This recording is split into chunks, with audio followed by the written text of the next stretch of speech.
Baik, sekali lagi terima kasih. Selamat malam semuanya. Nama lengkap saya Laura Antoni de Jesus, asal dari Timor Leste, tinggal di Dili. Pekerjaan sehari-hari saya adalah entrepreneur dan saya juga sekarang lagi belajar S2 di Unpas. Motivasi ingin bergabung, ingin memperdalam pengetahuan tentang financial report. Terima kasih. Baik, terima kasih Ibu Laura. Selanjutnya ada Ibu Julita ya ini. Ibu dipersilakan. Iya, terima kasih atas kesempatan yang bisa mempertemukan kita semua. Lebih-lebih kita bisa dapat mengenal dan bertemu coach yang luar biasa.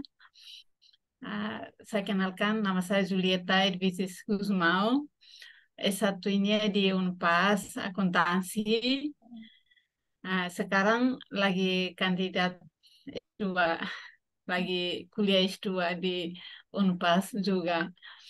Motivasi untuk mengikuti kursus ini ya untuk lebih tahu, lebih mengenal dan bisa uh, mengetahui bagaimana bisa membuat uh, financial report yang baik dan benar. Terima kasih. Baik Ibu Julita, terima kasih banyak atas perkenalannya. Acara selanjutnya yaitu pemaparan materi dari uh, coach kita yaitu Bapak Rudi Budiatmaja, dipersilahkan.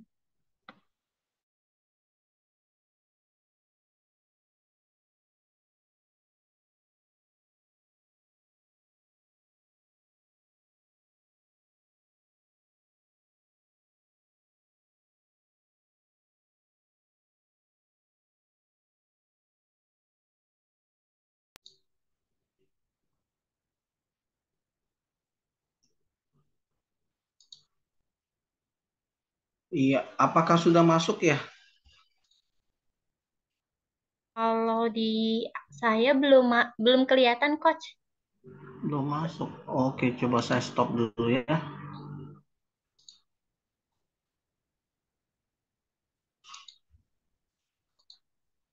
Udah masuk? Nah, udah. Oke. Selamat malam ibu-ibu dan bapak. Kalau ada, nah, malam ini kita akan belajar tentang financial report ya. Nah, di sini saya nanti ajarkan cara misalnya nanti ibu-ibu yang ada di Timor Leste misalnya mendapatkan suatu job misalnya untuk menyusun laporan keuangan sampai ke pajaknya gitu bagaimana. Nah, itu kan nanti bisa sebagai sambilan ibu-ibu untuk mendapatkan tambahan fee ya. Oke, kita masuk. Nanti kita akan belajar. Nah, di sini kita khususnya di sini untuk UMKM ya. Jadi nanti saya akan pengenalan UMKM. Yang kedua pemahaman dasar akuntansi. Yang ketiga pencatatan dan pembukuannya. Nah, laporan keuangan jasa berbasis SAK, EMKM ya. Nah, yang terakhir praktik pembuatan laporan keuangan akuntansi. Nah, kita masuk ke bab pertama ya, pengenalan UMKM.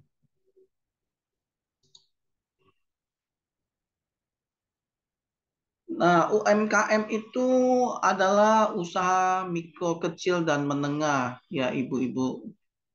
Nah, menurut Undang-Undang Nomor 20 Tahun 2008 tentang UMKM itu sebagai berikut. Yang pertama ya usaha produktif ya Bapak Ibu. Milik perorangan bisa juga badan. Perorangan yang memenuhi kriteria usaha mikro.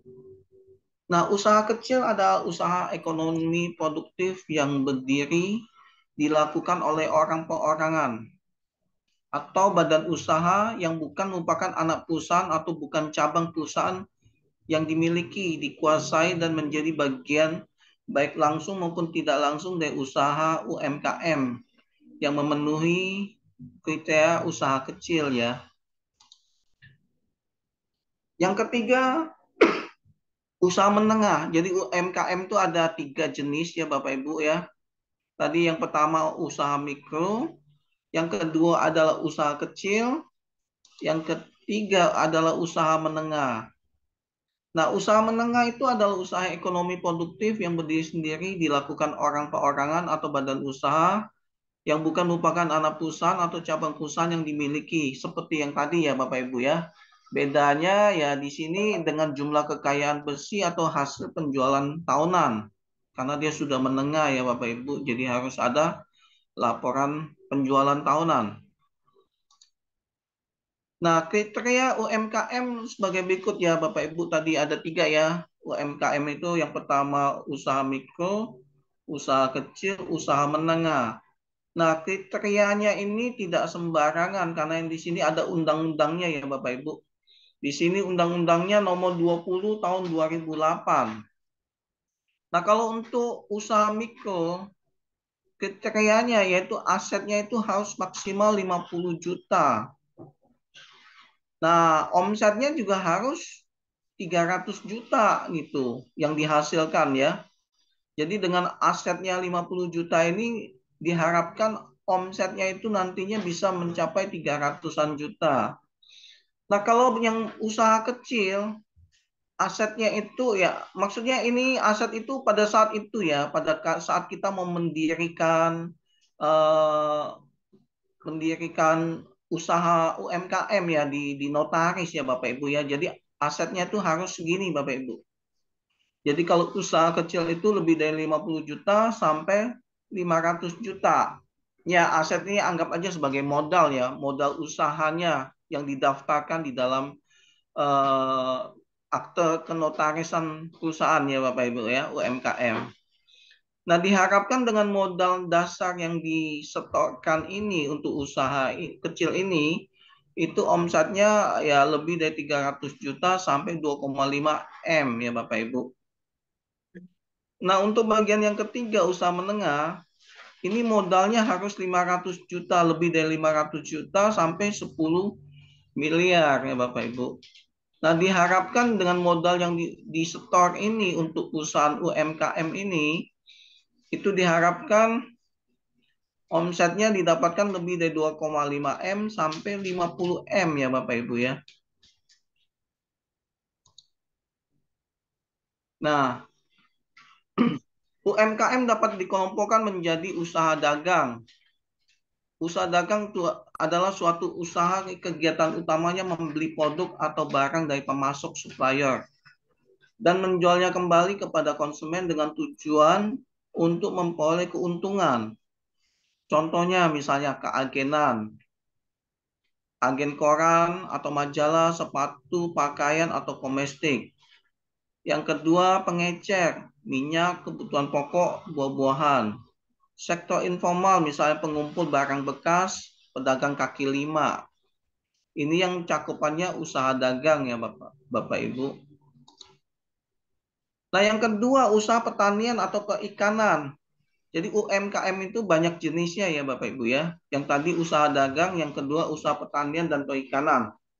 Nah, usaha pertanian perikanan ini usaha yang kegiatannya untuk pemeliharaan tanaman, hewan, sampai dengan tanaman dan hewan tersebut mendatangkan keuntungan. Maksudnya ya kita beli dari bibit, sudah tuh kita rawat, sudah tuh dia berbuah atau belum berbuah, nah itu nanti akan kita jual gitu ya. Misalnya contohnya pohon mangga nih, misalnya mangga masuk kari, apa mangga aromanis, bibitnya dari kecil kita rawat, sudah sebesar ya mungkin 70 cm.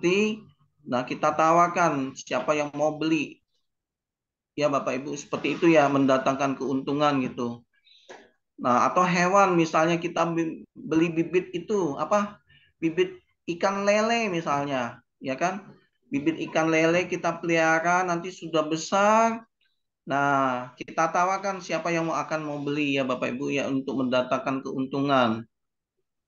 Nah, di sini perkebunan ya tadi yang saya katakan ya, perkebunan pembibitan sayur-sayuran.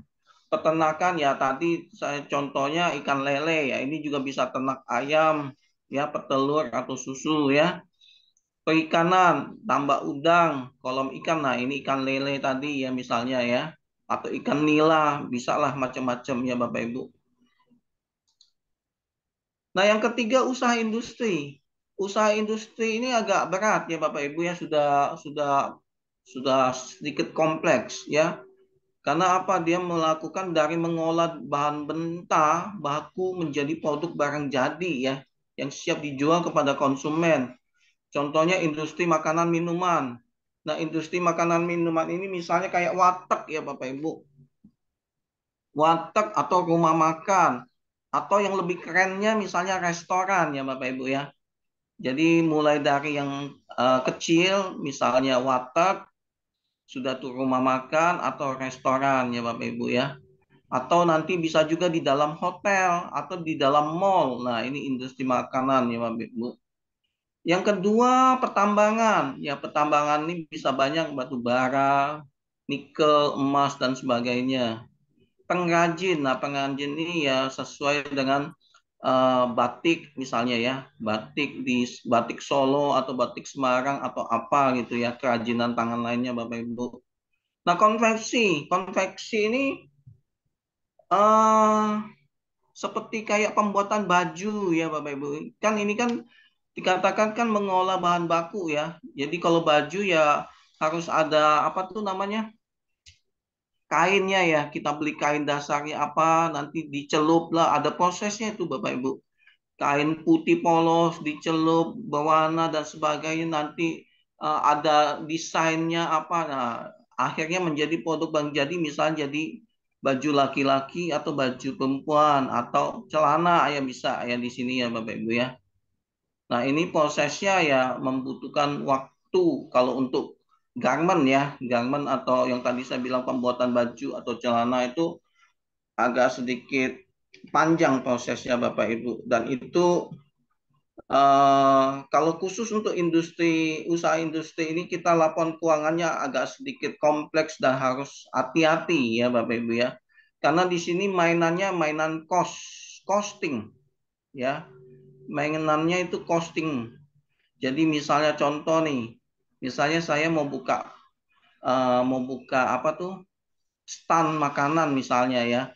Saya mau jual makanan nih, misalnya ayam, bahan bakunya ya ayam. Nah, produknya nanti barang jadinya nanti ayam ayam apa misalnya ayam kari atau ayam taichan ya misalnya. Nah, itu saya harus hitung costingnya Bapak Ibu. Mulai saya dari beli apa ayam yang masih hidup itu ya. Misalnya saya cari suppliernya gitu. Ayam potong ya itu ya. Ayam yang putih-putih itu. Nah, saya beli dari supplier, misalnya berapa gitu. Dihitung costingnya.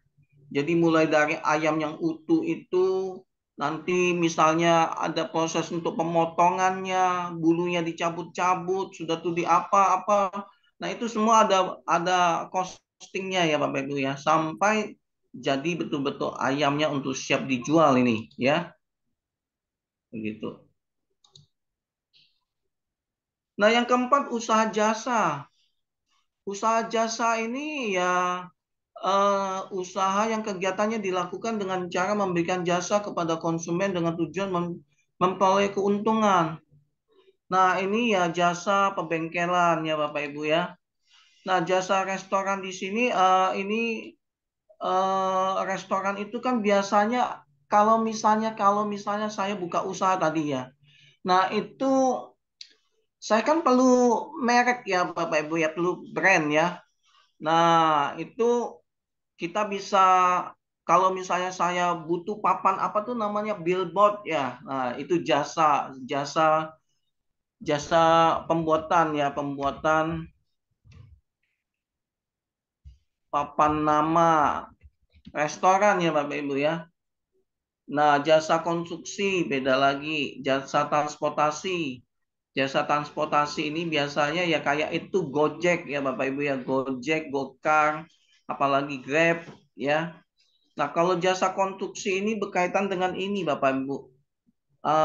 Desain interior ya, desain rumah ya, itu berhubungan dengan begitu jasa. Kalau pembengkelan ya nggak ada bengkel mobil, bengkel motor ya, namanya showroom biasanya Bapak Ibu. Nah, sekarang kita masuk ke bagian 2 ya. Laporan keuangan. Laporan keuangan itu informasi untuk menggambarkan suatu perusahaan dalam suatu periode tertentu yang diharapkan dapat memberikan manfaat bagi pengguna dalam pengambilan keputusan. Nah, maksudnya apa nih? Maksudnya kok laporan keuangan itu adalah suatu informasi? Nah, saya jelaskan gini Bapak Ibu, karena saya kan sudah pengalaman di akuntansi itu kan sudah kurang lebih 20 tahun. Jadi laporan keuangan itu berisi angka-angka Bapak Ibu ya. Angka-angka dan ada akun-akun di dalam akuntansi itu. Nah, itu merupakan suatu informasi data ya yang menggambarkan apa gitu. Periode tertentu. Periode tertentu tuh maksudnya ya kalau misal kita mau kita lagi misalnya ini bulan apa nih? September. Nah, ini kita akan buat laporan keuangan nanti September, Bapak Ibu. Periode tertentu ini bisa 1 bulan, ya, bisa 3 bulan, bisa 6 bulan, bisa 1 tahun gitu. Jadi kita bisa tahu gitu. Kalau untuk misalnya 1 bulan nih, misalnya ini September lagi berjalan ya, Bapak Ibu ya. Kita input transaksi perusahaan UMKM. Nah, biasanya laporan keuangannya akan jadi di awal-awal Oktober ya Bapak Ibu ya. Jadi kalau misalnya kita bekerja di kantor, ya seperti kayak saya kerja di kantor, itu nanti dituntut laporan tiap bulannya, laporan keuangannya, yaitu September ini akan selesai dikasihkan kepada direktur atau komisaris untuk dipresentasikan hasilnya. Informasi yang ada dalam laporan keuangan September itu ya jadi harus selesai di awal bulan ya Bapak Ibu ya. Jadi kalau September selesai paling minimal tanggal 15 Oktober bulan berikutnya ya. Kalau misalnya Oktober 15 November begitu ya Bapak Ibu ya. Tapi tergantung dari perusahaannya masing-masing Bapak Ibu. Kalau bekerja sama perusahaan swasta atau eh, perusahaan yang negeri ya Bapak Ibu ya. Nah, di sini pada saat nanti saya mempresentasikan laporan keuangan September untuk direktur sama komisaris, nah ini mereka informasi data yang saya buat laporan keuangan itu berupa misalnya neraca sama rugi laba dan analisis laporan keuangan lainnya ya Bapak Ibu ya. Nah, itu akan memberikan suatu informasi dan manfaat bagi direktur dan komisaris. Untuk apa? Untuk nanti dia bisa mengambil suatu keputusan Bapak Ibu. Apakah perusahaan dia ini untung atau rugi atau bagaimana gitu, ya kan? Atau apakah dia akan bikin peluasan, ekspansi atau tidak gitu ya. Dari sini kelihatan Bapak Ibu ya. Tapi kalau misalnya untuk 1 bulan aja laporan keuangan 1 bulan kita agak sulit untuk mengambil suatu keputusan Bapak Ibu ya. Jadi kalau misalnya di dalam laporan keuangan itu untuk mengambil suatu keputusan itu biasanya kita akan ambil dua, dua bulan, 2 bulan atau 3 bulan ke depan ya Bapak Ibu ya. Misalnya Juli, Agustus, September. Nah itu kan 3 bulan. Nah itu kita bisa langsung melihat prospeknya bagaimana arus kas lancarnya, apakah dia turun naik, sudah tuh juga arus keuangannya, apakah dia naik turun, sudah tuh utangnya bagaimana, modalnya bagaimana, itu nanti akan kelihatan dalam analisis laporan keuangan ya Bapak Ibu ya. Disitulah akan memberikan suatu manfaat, apakah perusahaan itu UMKM itu bisa kita expand atau dibutuhkan tambahan modal gitu. Kalau misalnya rugi ya Bapak Ibu. Nah, penting laporan keuangan. Satu, ya tadi seperti saya katakan ya dapat mengontrol biaya operasional ya Bapak Ibu ya. Mengetahui hutang piutang yang tadi saya katakan akun-akunnya. Nah, kita bisa pentingnya kita bisa apa namanya tax planning ya. Kita bisa merencanakan perhitungan pajak ya. Besok bulan depan kita mau bayar pajak apa itu kita bisa tax planning ya Bapak Ibu ya. Nah, manfaat laporan keuangan. Yang pertama sebagai perencanaan dalam mengoptimalkan biaya iklan. Yang kedua sebagai dasar pengambilan keputusan ya Bapak Ibu. Nah, di sini ya laporan keuangan itu kalau misalnya kita bisa lihat yang analisa 3 bulan ke depan atau 3 bulan sebelumnya, itu kita bisa melihat dari analisis laporan keuangannya ya Bapak Ibu ya. Di akun-akun biaya yang di akun biaya-biaya apa gitu yang menunjukkan misalnya di Juli, di Agustus, September misalnya biaya iklan nih. Nah, biaya iklannya misalnya di Juli misalnya ya 50 juta. Tapi di Agustus naik 100 juta. Sudah tuh di bulan September naik lagi misalnya 200 juta. Nah, itu akan nanti kelihatan itu ya Bapak Ibu ya. Nah, nanti akan kita lingkarin. Nanti pasti ya Bapak Ibu kalau misalnya presentasi laporan keuangan itu kepada direktur atau komisaris, nanti akan direkturnya akan lingkarin ini. Nah, di bulan Agustus ini biaya iklan ini naik. Di bulan September ini semakin naik. Kita ngapain perusahaan ini bayar apa gitu? Ada event-event apa gitu. Nah, di situ bisa kelihatan ya. Nah, dari pertanyaan dari direktur komisaris seperti itu, Bapak Ibu, nanti akan masuk lagi lebih ke dalam, dibongkar. Oh, di bulan Juli itu kita melakukan biaya iklan, ada event ini misalnya. Kita melakukan penjualan basar, misalnya apa, penjualan apa gitu ya. Begitu. Ada melakukan promosi atau apa gitu ya. Akan ketahuan gitu. Kenapa dia bisa naik gitu Bapak Ibu ya. Nah, disitulah nanti mengambil suatu keputusan ya, kedua ini. Nah, keputusannya apa gitu? Dengan adanya kenaikan biaya iklan dalam biaya penjualan dan promosi, berarti seorang direktur atau pimpinan perusahaan mengharapkan Bapak Ibu omsetnya juga lebih besar gitu, ya kan? Nah, tapi ya kita tidak, ya itu harapan ya Bapak Ibu ya. Nah, kadangkala ya tidak mencapai target yang diharapkan Bapak Ibu. Ya tergantung perusahaannya ya Bapak Ibu ya. Karena saya kan sudah banyak menangani perusahaan-perusahaan, jadi tergantung. Ada yang mencapai target atau ada yang tidak gitu. Nah, kalau misalnya tidak, dianalisis lagi Bapak Ibu. Apakah ada pesaing-pesaing? Bisa kan gitu. Apakah perusahaan pesaing itu harganya lebih murah dari kita? Ya kan bisa itu Bapak Ibu. Ya nanti ketahuan semua itu dari analisisnya laporan keuangan ya Bapak Ibu ya. Nah, tujuan-tujuan penting laporan keuangan. Yang pertama memastikan posisi keuangan, profitabilitas dan kinerja. Nah, maksudnya di sini kita memastikan posisi keuangan kalau di dalam neraca ya Bapak Ibu. Ada yang di sebelah kredit, ada yang di sebelah debit. Nah, di debit itu kan tentang harta, tapi di kredit itu tentang utang dan modal, Bapak Ibu. Kita memastikan bahwa uh, aset atau harta itu sama dengan utang ditambah modal itu harus seimbang ya, Bapak Ibu ya, dalam laporan neraca. Kalau misalnya beda, berarti neracanya nggak balance, Bapak Ibu ya. Hati-hati loh, ya. Karena susah loh, walaupun nanti misalnya selisih misalnya 50 perak, nggak belen, ya kita harus cari Bapak Ibu, jangan jangan dibuat-buat belen ya. Karena bahaya dibuat-buat belen nanti ada resikonya ya Bapak Ibu. Kalau misalnya kita buat-buat belen, nanti ke depannya nanti akan keluar lagi itu ya. Nanti nggak akan belen lagi Bapak Ibu. Jadi maksud saya ya walaupun nanti selisih 50 perak harus cari tahu di mana itu 50 perak itu. Kenapa?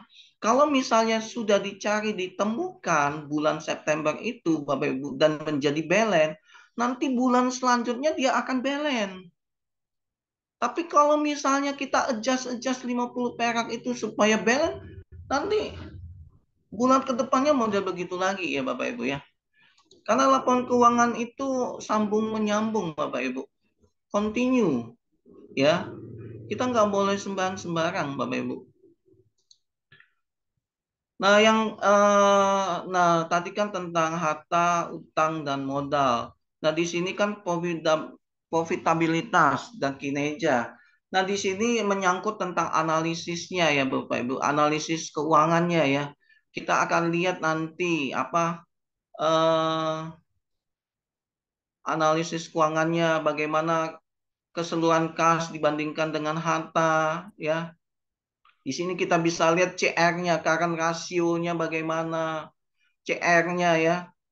Sudah tuh kita lihat lagi QR-nya, quick ratio-nya bagaimana. Sudah tuh juga kita lihat tentang utang dibandingkan modal, kinerjanya bagaimana, leverage-nya bagaimana gitu. Ini berhubungan dengan analisis laporan keuangannya Bapak Ibu. Nah, yang kedua menentukan arus kas masuk dan keluar. Nah, arus kas masuk dan keluar ini biasanya berhubungan dengan, kalau arus kas ini kan berhubungan dengan pendapatan yang kita terima atau uang yang masuk Bapak Ibu ya. Nah, kalau yang keluar ya semua dana yang dikeluarkan oleh UMKM atau perusahaan dalam transaksi itu ya Bapak Ibu ya. Baik dia secara kalau misalnya kas masuk aset tetap atau apa gitu ya, ada aturannya ya Bapak Ibu ya. Nah, yang ketiga mengetahui hasil transaksi dalam perusahaan. Nah, mengetahui hasil transaksi dalam perusahaan ini maksudnya berhubungan mulai dari penjualan ya Bapak Ibu ya. Penjualan buku besar, neraca lajur. Nah, itu harus kita tahu. Kadang-kadang pada saat kita input ya Bapak Ibu ya, kayak pada saat kita jurnal ya, saya nggak tahu kalau di Timor Leste apakah sudah pakai aplikasi software accounting ya, jadi tinggal input aja. Jadi kalau kita ada voucher, kas dan bank, kita tinggal input ke dalam software akuntansi kan tinggal gampang, nanti kita lihat jurnalnya sudah balance atau belum, buku besarnya sudah langsung terkoneksi, laporan keuangannya juga sudah langsung terbuka ya Bapak Ibu ya, tinggal kita analisa aja. Tapi kalau misalnya Bapak Ibu masih menggunakan Excel, nah itu perlu ekstra hati-hati juga ya Bapak Ibu ya. Kadang-kadang nggak balance ya. Nah, seperti yang saya katakan, kalau nggak balance jangan dibelen-belen kan Bapak Ibu ya. Kita harus cari tahu gitu. Supaya laporan keuangan itu benar-benar terjamin akuntabilitasnya gitu ya, dan transparan gitu. Selanjutnya menyediakan informasi terkait sumber daya keuangan dan kewajiban ya. Ini yang tadi saya katakan ada harta, utang dan modal ya informasinya. Mengarahkan kebijakan akuntansi. Nah, kebijakan akuntansi ini nanti berhubungan sedikit dengan laporan perpajakan ya Bapak Ibu ya. Nanti pada saat kita sudah menyusun laporan keuangan, di dalam laporan keuangan perpajakan itu nanti kita khususnya satu, yang pertama biaya penyusutan ya Bapak Ibu ya. Biaya penyusutan ini tentu akan berhubungan dengan pembelian aktiva tetap, aset tetap, fixed aset ya Bapak Ibu ya. Apakah kita harus menggunakan biaya penyusutan start land method atau apa, atau garis saldo menurun atau apa gitu ya Bapak Ibu ya. Itu tentang aset tetap dan biaya penyusutan. Banyak lagi, apalagi contohnya kita menggunakan accrual basis atau cash basis ya. Kalau accrual basis berarti kita harus ada utang ya, ada utang yang harus nanti kita bayar gitu. Tapi dicatat dulu gitu ya. Cash basis ya gampang, tinggal masuk aja cash ya. Kalau accrual kan kita catat dulu, tapi nanti bayarnya gitu ya. Ada jurnal itunya ya. Misalnya nih, eh, kita beli motor misalnya kredit ya. Berarti kan motor utang ya. Nah, utangnya itulah nanti kapan kita angsur bayarnya. Berarti kan bulan depan kita lakukan pembayaran. Berarti utangnya cicilannya itu harus di debit ya Bapak Ibu ya. Seterusnya gitu. Nah, memeriksa efisiensi dan efektivitas. Nah, dari yang kita sudah lihat semua ini nanti analisa laporan keuangannya kita lihat yang tadi saya katakan biaya iklan contohnya dari Juli, Agustus, September naik. Nah, apakah kenaikan biaya iklan itu efisiensi dan efektivitas dalam meningkatkan omset perusahaan atau tidak gitu. Ya. Nah, ini dalam pengambilan keputusannya. Kalau misalnya dia efisiensi kenaikannya dan bisa meningkatkan omset perusahaan, just oke.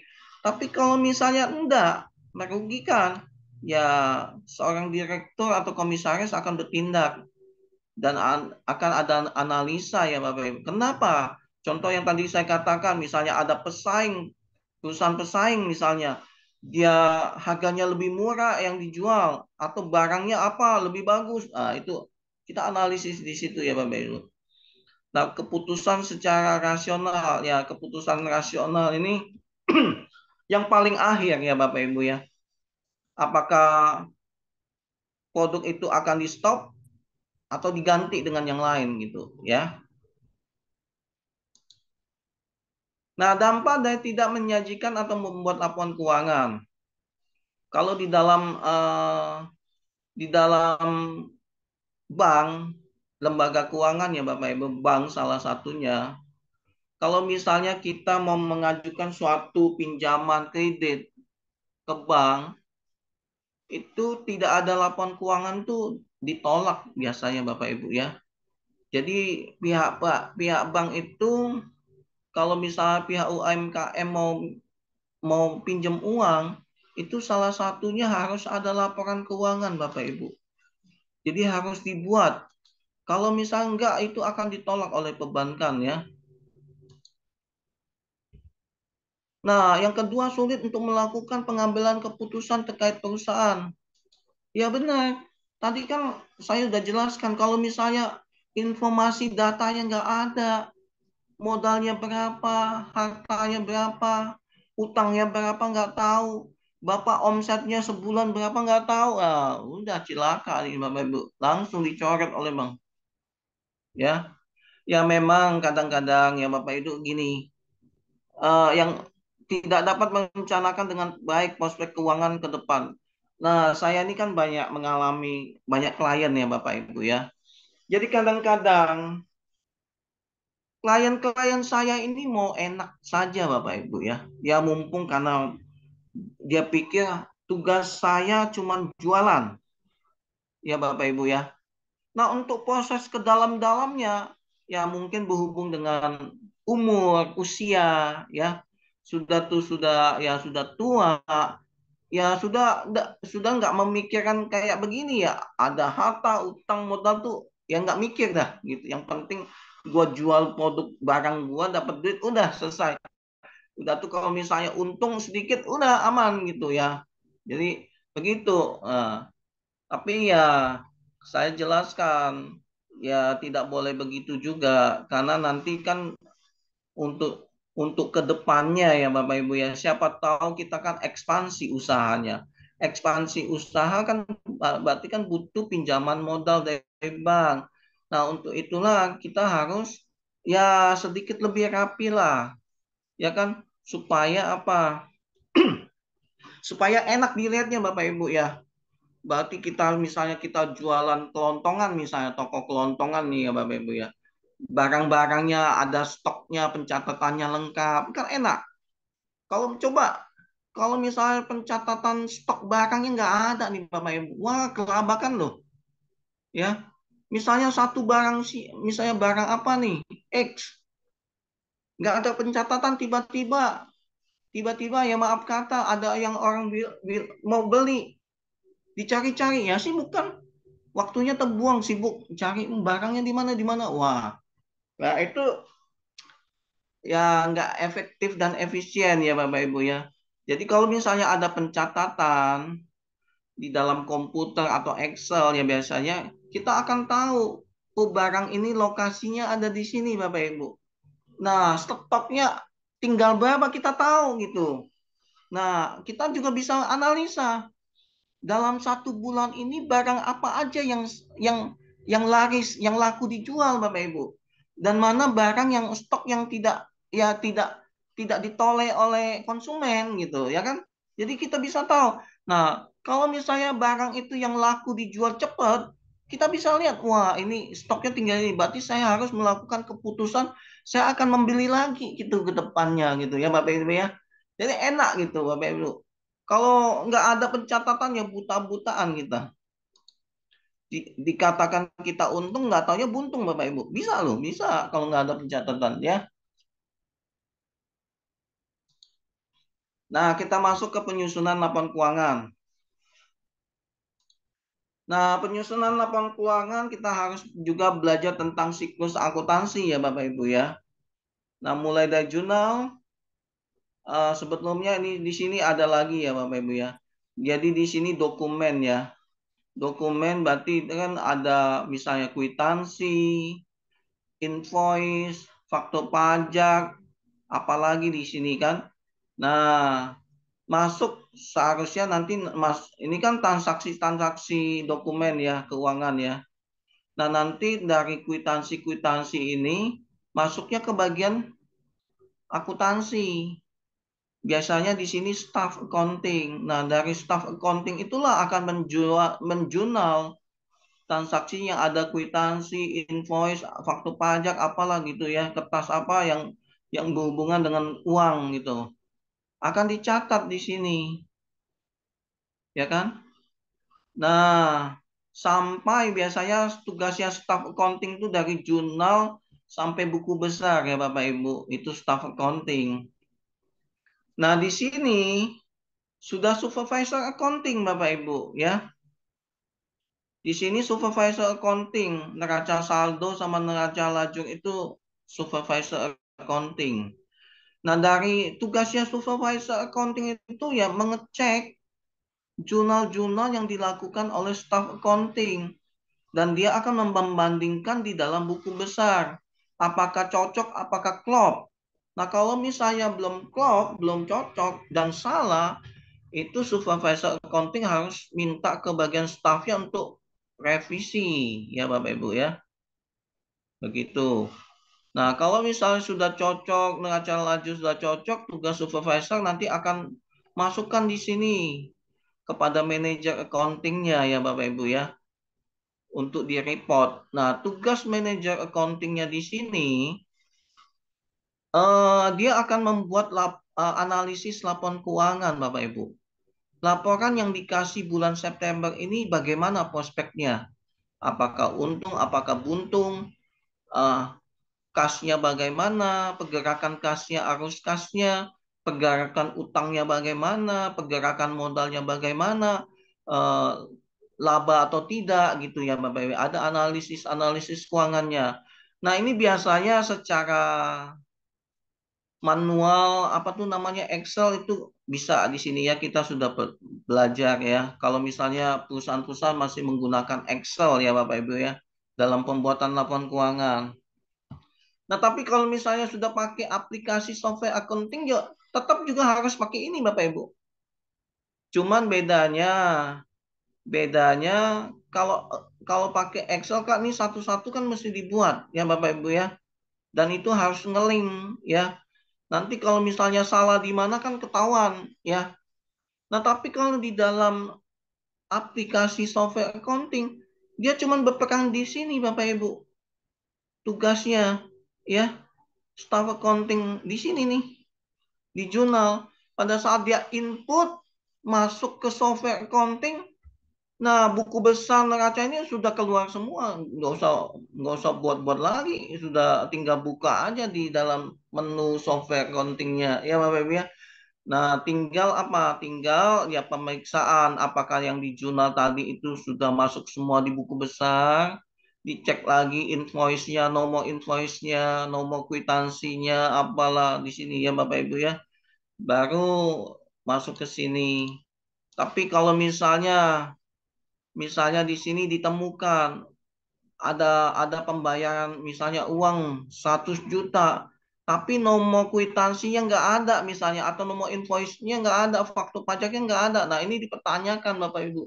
Ini bayar apa nih 100 juta gitu ya kan? Kok buktinya nggak ada? Buktinya ada tapi nomor invoice-nya apanya nggak ada. Nah, ini nggak bisa ya Bapak Ibu ya. Jadi kita harus berdasarkan nomor, tanggal, bulan, tahun ya Bapak Ibu ya. Begitu. Nah, kita masuk ke bagian yang pertama, persamaan akuntansi. Persamaan akuntansi ini ya memang dasar sekali ya Bapak Ibu ya. Di dalam S1 akuntansi atau manajemen keuangan ya. Tapi ini juga berguna untuk S2 juga Bapak Ibu. Kalau nggak tahu ini yang neraca nggak belen. Saya punya teman ya Bapak Ibu ya. Aduh, sudah S2. Tapi ini nggak tahu Bapak Ibu. Selalu ya maaf kata ya saya nggak menghakimi ya, ya tapi kenyataan udah S2 selalu selalu konfirmasi ke saya ini gimana gimana ya, boleh juga saya sih orangnya sih open ya, saya kasih tahu gitu. Tapi ya kita bisa tahu kualitas orang itu ya Bapak Ibu ya, S2 kok begini gitu ya. Heeh. Tapi ya saya sebagai teman ya saya kasih tahu Bapak Ibu, nggak, kita nggak ada salahnya ya Bapak Ibu ya.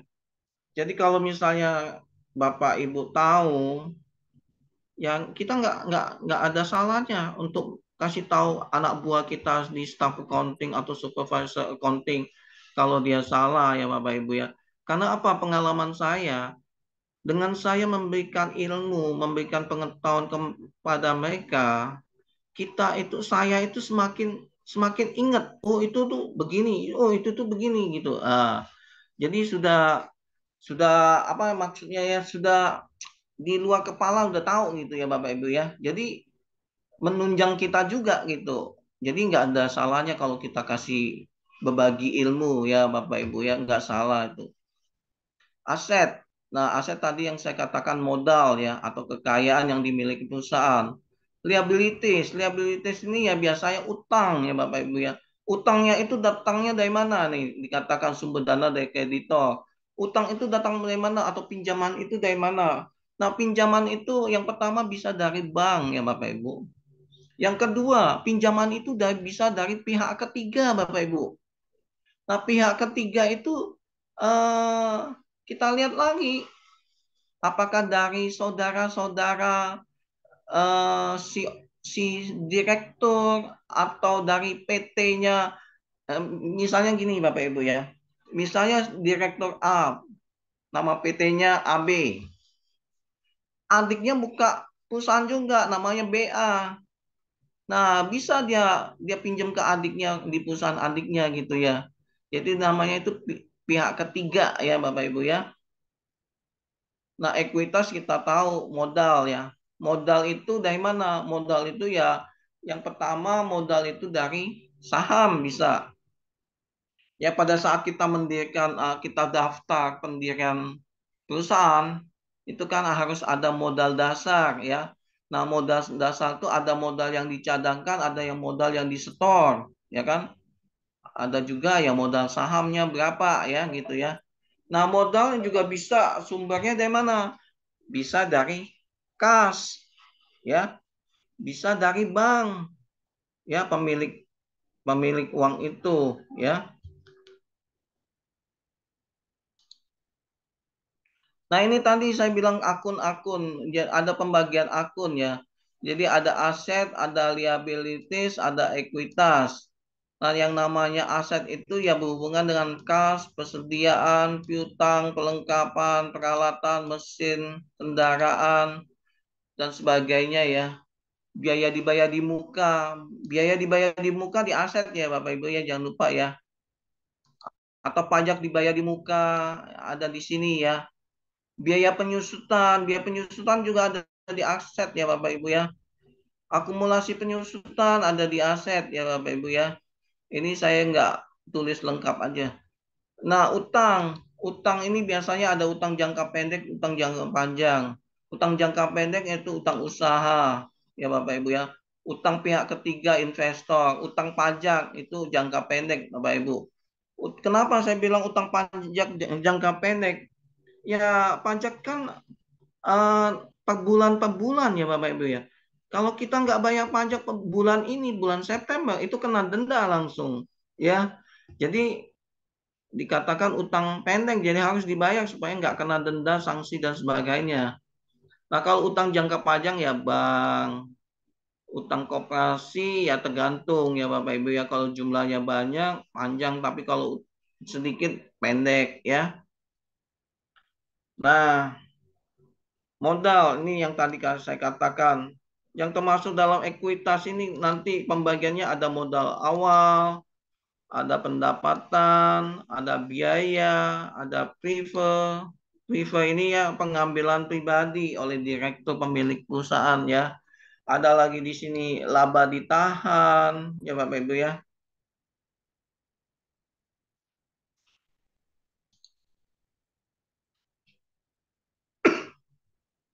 Nah, jenis transaksinya ya kita tahu lah ya.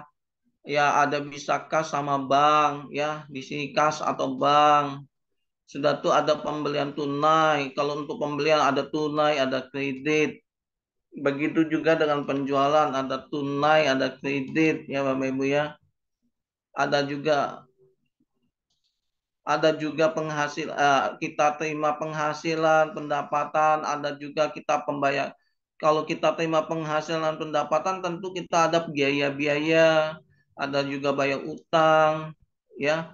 Yang tadi pengambilan uang kepentingan pribadi, karena ada penjualan kredit berarti ada piutang ya kan gitu. Nah, tinggal di sini jurnalnya aja gitu Bapak Ibu ya. Contoh misalnya menyerahkan kas untuk modal dari pemilik, misalnya dari tunai. Berarti jurnalnya kas modal ya Bapak Ibu ya. Berarti kasnya di debit, modalnya di kredit ya Bapak Ibu ya. Nah, di sini maksudnya apa? Tambah-tambah. Nah, maksudnya jadi jurnalnya itu tadi ya, kasnya di debit, modalnya di kredit ya. Nah, maksudnya ini kasnya bertambah, tapi walaupun modal itu di sebelah kredit, dia modalnya itu bertambah gitu ya. Bapak Ibu ya, jangan salah ya. Nah, ini juga pembelian. Pembelian kita gampang lah ya. Misalnya beli motor atau beli apalah gitu ya. Berarti kan motor, kalau misalnya tunai kan langsung kas atau bank ya. Kalau kredit, misalnya beli motor kredit, misalnya motor di sini baru utang ya, cicilan pertama ya Bapak Ibu ya, begitu.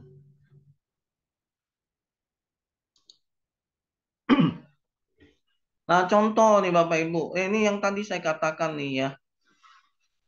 Ya kan dia membuka rekening bank atas nama ini menyertakan dananya sebesar 25 juta.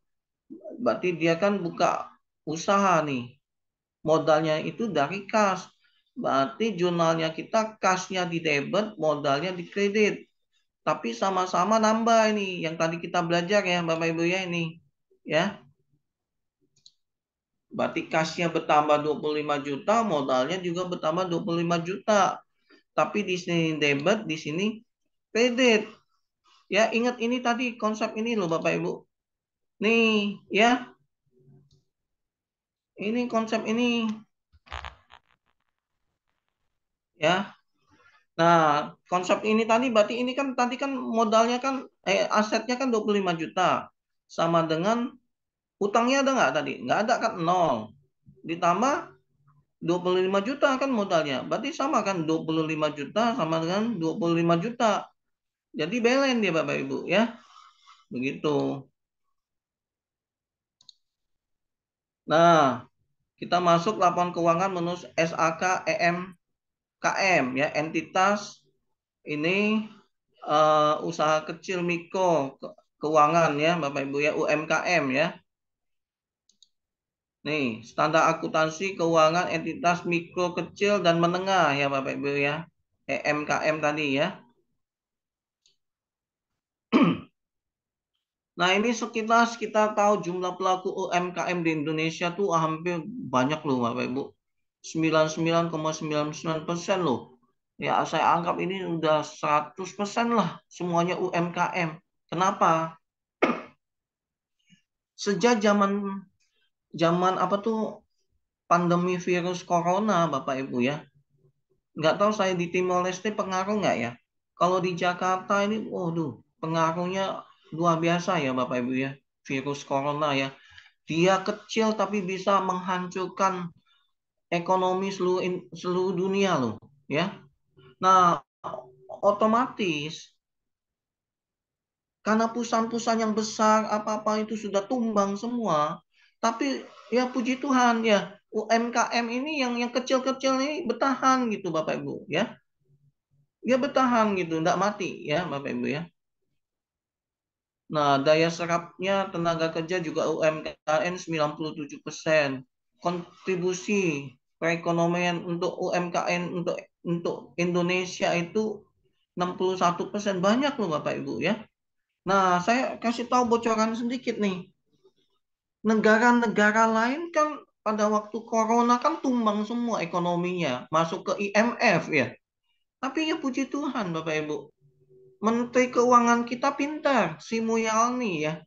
Untung Pak Presiden Jokowi pilih Sri Mulyani loh Bapak Ibu. Waduh, kalau enggak tumbang Indonesia Bapak Ibu. Ya, memang sudah direncanakan oleh Tuhan ya, Sri Mulyani jaga Indonesia ya.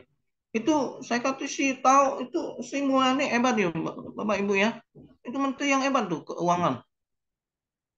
Untung ada dia, kalau enggak Indonesia udah masuk IMF nih. Karena dialah kita bebas nih ya. Waduh. Nah, banyak riset merekomendasikan penyusunan standar akuntansi yang lebih sederhana untuk UMKM ya. Ada undang-undangnya pasal 29 ayat 1 UU nomor 1 tahun 2013. Lembaga Keuangan Mikro LKM mensyaratkan yang memelihara pencatatan pembukuan keuangan sesuai dengan standar akuntansi keuangan yang berlaku ya. Nah, ini urutannya ya. Yang pertama itu ada undang-undangnya, kajian. Jadi sebelum terbentuk SAK ini untuk UMKM, itu dikaji dulu Bapak Ibu oleh Menteri Keuangan ya, dengan berbagai-bagai stafnya. Itu ya dari Juli sampai Desember tahun 2015. Lanjut lagi mereka meeting, working group, dari Januari sampai April 2016. Berlangsung lagi draftnya nih ya. Ini tidak sembarangan untuk jadi buku ini aja loh Bapak Ibu. Lembaga IAI tidak sembarangan, ada prosesnya nih ya. Mengesahan draft eksportur SAK EMKM ya. Nah, baru kalau sudah oke draftnya langsung disahkan nih Bapak Ibu ya. Jadi tidak sembarangan untuk bikin buku-buku begini. Ada prosesnya gitu ya. Maksud saya ada SOP-nya Bapak Ibu ya. Nah, SAK EMKM ini digunakan untuk entitas mikro, kecil, dan menengah UMKM ya. Nah, EMKM ini ada entitas tanpa akuntabilitas publik yang signifikan yang memenuhi definisi kriteria usaha mikro, kecil, menengah. Nah, maksudnya apa ya Bapak Ibu ini? Ini tanpa akuntabilitas publik. Berarti UMKM ini berhak dia tidak menyiarkan, maksudnya menyiarkan tuh tidak apa ya secara terbuka bahwa laporan keuangannya itu bisa dibaca dilihat oleh orang lain, pihak lain, enggak itu ya. Berarti ini namanya tanpa akuntabilitas. Tapi berbeda dengan yang biasanya kalau kalian Bapak Ibu pernah S1 ya. S1 kan disuruh skripsi kan. Nah, skripsi kan kadang-kadang kan ada kita ambil dari BIJ ya, Bursa Efek Indonesia atau Bursa Efek Jakarta dulu ya. Perusahaan yang sektor sektor apa namanya, misalnya sektor makanan minuman, sektor telekomunikasi, ya itu untuk dijadikan skripsinya kita ya. Nah itu dia perusahaannya udah besar, Bapak Ibu. Beda dengan ini. Kalau ini tidak perlu disiarkan nggak apa-apa. Yang penting pemiliknya aja yang tahu, sama kalau misalnya dia pakai jasa akuntan ya. Nah, kalau yang perusahaan yang ada di BEJ itu sudah perusahaan yang terbuka. Nah, perusahaan yang terbuka itu enggak main-main, Bapak Ibu. Kan sudah bisa dilihat oleh semua orang konsumen ya, laporan keuangannya. Jadi memang betul-betul sudah membutuhkan akuntan, jasa akuntan publik yang luar biasa ya, Bapak Ibu ya. Nah, tapi kadang-kadang gini juga Bapak Ibu. Kadang-kadang sudah memakai jasa akuntan publik yang hebat-hebat, tapi juga masih ada yang korupsi ya. Ya, laporan keuangannya juga dibuat-buat gitu Bapak Ibu. Ya, biasalah ya. Nah, di sini kekayaan besi tidak termasuk tanah dan bangunan. Nah, diharapkan dalam adanya EMKM ini ya, hasil penjualan tahunannya yang tadi kita pelajarin itu kan 300 juta. 300 juta ini untuk yang mikro ya. Ini untuk yang menengah. Ini untuk yang kecil ya. Jadi mikro, kecil, ini menengah ya Bapak Ibu ya. Yang tadi kita belajar di awal ya Bapak Ibu ya. Nah, entitas yang tidak memenuhi ketentuan tersebut dapat menyusun laporan keuangan dengan SAK MMKM jika otoritas mengizinkan ya Bapak Ibu. Kalau enggak diizinkan ya enggak bisa ya. Nah, laporan keuangan yang lengkap itu apa aja sih isinya ya? Ini laporan posisi keuangan pada akhir periode. Nah, ini maksudnya ya ini posisi keuangan ini neraca ya namanya Bapak Ibu ya, balance sheet. Nah, yang kedua itu ya laporan rugi laba, kita udah tahu. Nah, catatan-catatan ini ya biasanya di dalam analisis laporan keuangan ya Bapak Ibu ya. Biasanya kalau misalnya kayak yang tadi saya katakan, perusahaan yang besar-besar tadi yang ada list di dalam BIJ, BI, Bursa Efek Indonesia, itu dia ada catatan-catatannya ya Bapak Ibu ya. Kenapa penjualannya naik, biaya naik, itu ada tuh gitu ya. Karena dia pakai akuntan publik Bapak Ibu. Tapi ya nggak harus yang tadi, UMKM juga bisa kalau misalnya dia pakai jasa akuntan biasa, nanti diterangin juga ya, penjualannya ini, biayanya ini sama ya Bapak Ibu ya. Nah, ini yang saya katakan tadi, kalau untuk mengambil suatu keputusan, laporan keuangan itu kan sebagai informasi data kita, itu harus minimum ya 2 bulan ya, 2 periode. Bisa bisa bisa antar bulan misalnya ya Bapak Ibu ya, Agustus sama September kita perbandingkan, kita lihat analisisnya apa. Bisa misalnya di gini, 2021 dibandingkan dengan 2022, itu bisa gitu ya. Minimum 2 periode.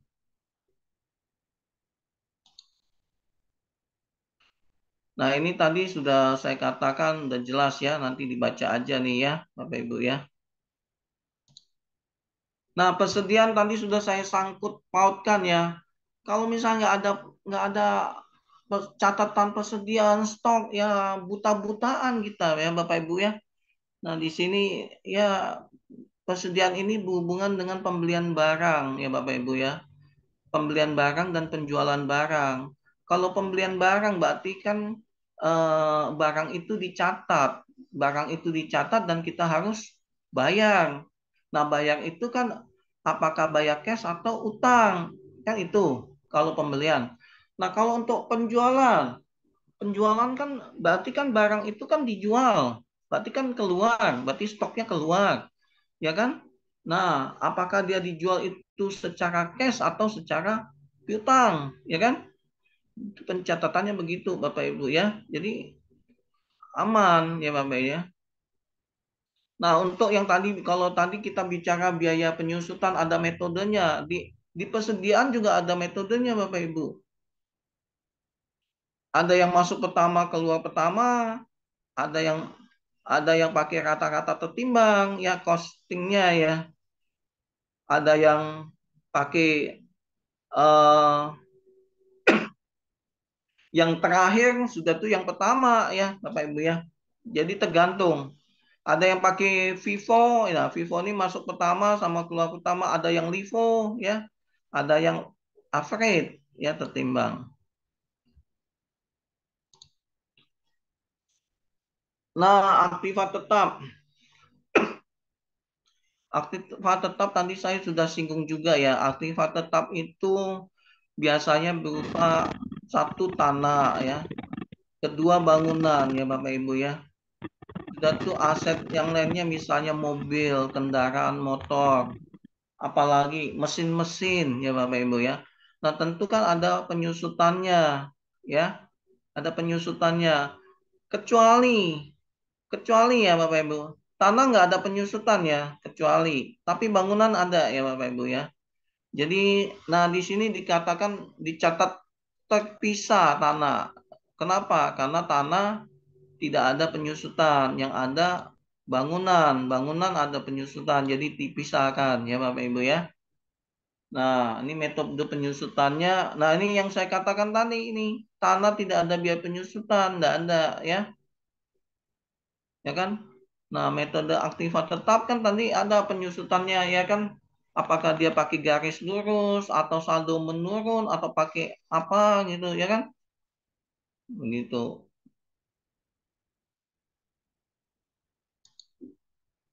Nah, ini yang tadi saya katakan ya, penyusutannya ya. Ada pakai saldo menurun, pakai ada pakai umum manfaat, ya Bapak Ibu ya. Ada garis lurus nih ya. Nah, pengakuan dan pengukuran pendapatan. Di sini juga sama ya Bapak Ibu ya. Secara cash basis atau secara accrual gitu ya Bapak Ibu ya. Kalau secara cash basis berarti kan gampang. Kalau ada penjualan secara tunai ya kan, pencatatannya ya kan, berarti cashnya masuk, penjualannya kredit ya kan Bapak Ibu. Kas atau bank di debit, pendapatannya di kredit ya Bapak Ibu. Tapi kalau misalnya secara piutang ya kita masuk ke piutang, berarti dia pakai accrual basis ya Bapak Ibu ya. Jadi piutang piutang usaha debit, pendapatannya di kredit ya Bapak Ibu ya. Begitu.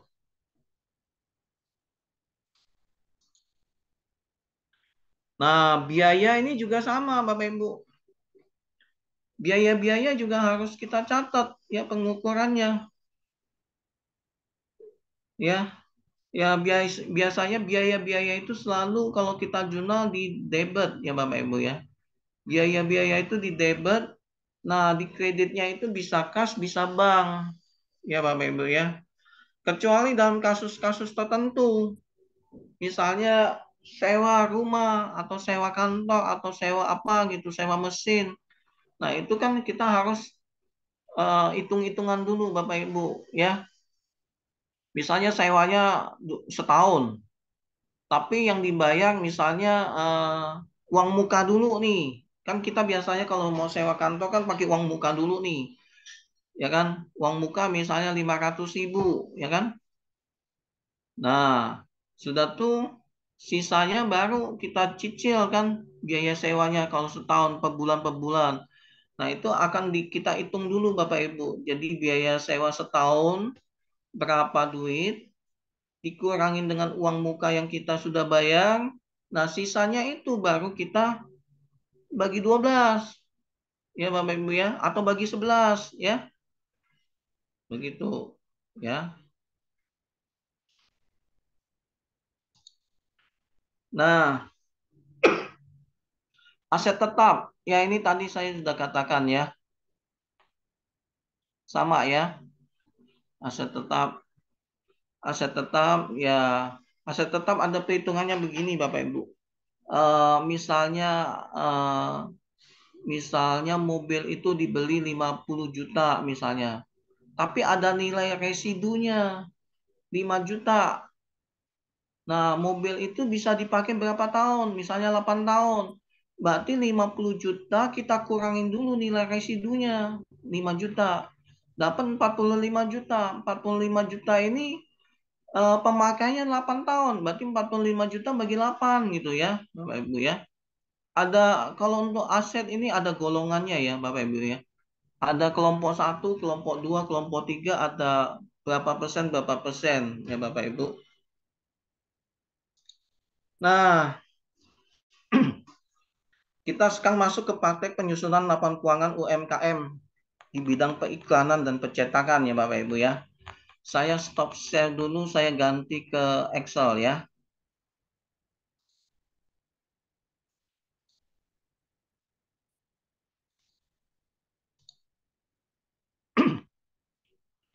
Sudah masuk ya Bapak Ibu ya. Oke, nah ini contoh. Ini contoh aja ini PT Revenue Digital Indonesia ya Bapak Ibu ya. Nah, mutasi banknya ini misalnya ini dia buka di bank di bulan Februari ya Bapak Ibu ya. Di bulan Februari dia buka usaha UMKM ini ya Bapak Ibu ya. Nah, di sini transaksinya modal pembukaan tanggal 2 modal pembukaan rekening. Nah, di sini 12,5 juta Bapak Ibu ya. Nah, tanggal 2 Februari dia beli token BCA nih ya. Nah, sudah tuh tanggal 3 dia terima duit nih dari penjualan dari PT Hartek nih. Ada bukti potong PPh pasal 23 ya Bapak Ibu karena dia kan iklan tadi ya. Nah, sudah tuh ada bayar jasa jasa sub penulis. Sudah tuh terima lagi nih, terima penjualan duit ya. Ada biaya komisi, sub marketing, biaya jasa penulis lagi, biaya jasa penulis. Sudah tuh, nah ini biaya gaji pegawai, jasa lagi, biaya admin ini mungkin karena transfer biaya gaji ya Bapak Ibu ya. Jadi ada biaya adminnya di bank ya, karena dia bayar pakai bank nih. Ini kan bank. Nah, biasanya di dalam perusahaan itu kan ini namanya bank bank apa ya? Bank statement ya Bapak Ibu ya. Ini bank statement. Nah, ini ada debit itu ada kreditnya ya Bapak Ibu ya. Biasanya ini terbalik ya Bapak Ibu ya. Kalau ini kan saya sudah olah. Biasanya ini kredit ini jadi debit, debit ini jadi kredit. Biasanya kalau bank statementnya ya. Ini saya sudah olah. Jadi kan enak lihatnya ya. Nah, modal awalnya 12,5 ya langsung masuk saldo akhir. Nah, di sini karena beli bayar ya pokoknya dana yang dikeluarkan ini kita masuk kredit ya Bapak Ibu ya. Dana yang masuk ya kita masukkan debit kan tinggal lihat saldonya ya. Nah, ternyata saldo banknya akhir banknya itu 62 juta, koma sekian gitu kan. Nah, ini dalam bentuk contoh saya praktekkan ke dalam Excel yang ngeling ya Bapak Ibu ya. Nah, tapi kalau misalnya yang sudah punya aplikasi software accounting, tinggal jurnal ini aja semua ini. Transaksi dari tanggal 2 Februari sampai tanggal 28. Ya, tinggal di jurnal nanti kalau sudah pakai software accounting ya tinggal buka aja nanti di menunya jurnal buku besar itu sudah kelihatan semua, ya kan? Tugasnya kita cuman ini doang input, ya. Nah, tapi kalau misalnya dari Excel ya, kita harus agak ekstra hati-hati. Karena dia harus ngeling Bapak Ibu ya. Nah, setelah itu kan, oh nggak bisa ya.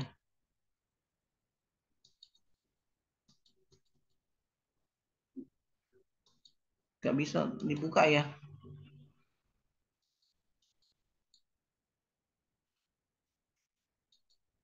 Bentar ya Bapak Ibu ya, saya itu dulu ya. Saya stop scan dulu, saya pindahin ke jurnalnya dulu ya Bapak Ibu ya.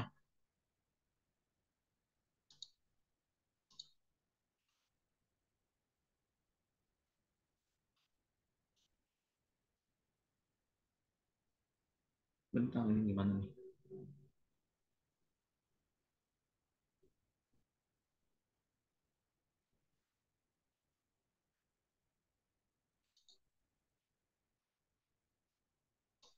Ini bisa nih. Halo?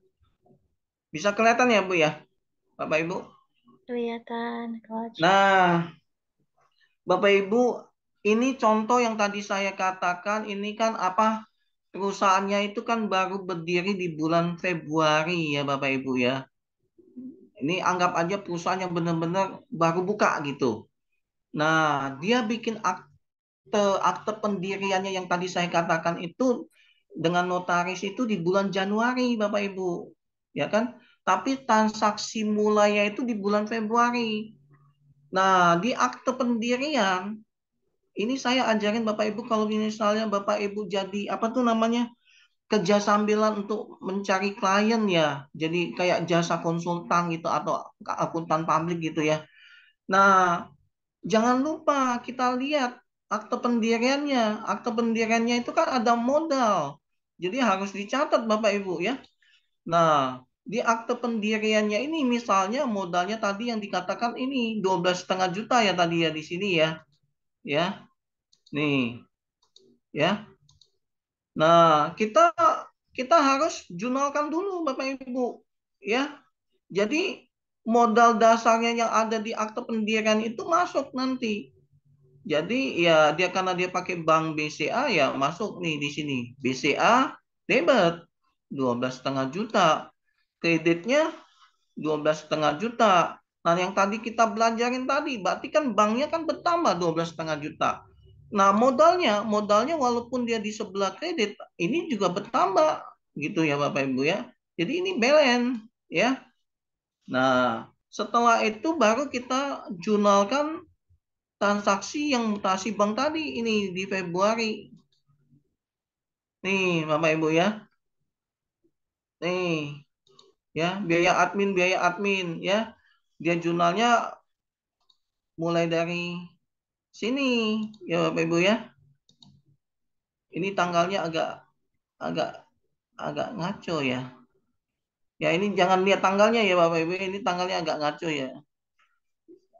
Dia dia mulainya dari sini 25 20 enggak benar-benar. Oh ini benar Bapak Ibu ya. Tanggal 2 Februari token 25.000. Nah, berarti ini seharusnya ini bukan biaya admin ya Bapak Ibu ya. Kalau dia beli token, nah tapi ini kita tidak tahu. Oh ini token untuk itu ya apa? Untuk internet banking ya. Oh berarti ini biaya adminnya Bapak Ibu. Benar-benar ya. Jadi ini biaya adminnya pada saat dia apa mau internet banking, mau transaksi, mau bayar-bayar apa kan ada tokennya Bapak Ibu ya. Nah, token itu kalau misalnya sudah kadaluarsa mesti diaktifin lagi. Diaktifin lagi itu berarti dia ada kena biaya di charge ya. Jadi biaya adminnya debit, banknya kredit ya 25.000 ya Bapak Ibu ya. Jadi ini benar biaya admin. Ini tanggalnya juga benar. Ya, ini tanggal. Oke. Nah, ini penerimaan dari penjualan Hatek ya Bapak Ibu ya. Nah, di sini karena dia penjualannya sistemnya akul basis, kita catat dulu sebagai piutang Bapak Ibu. Ya kan?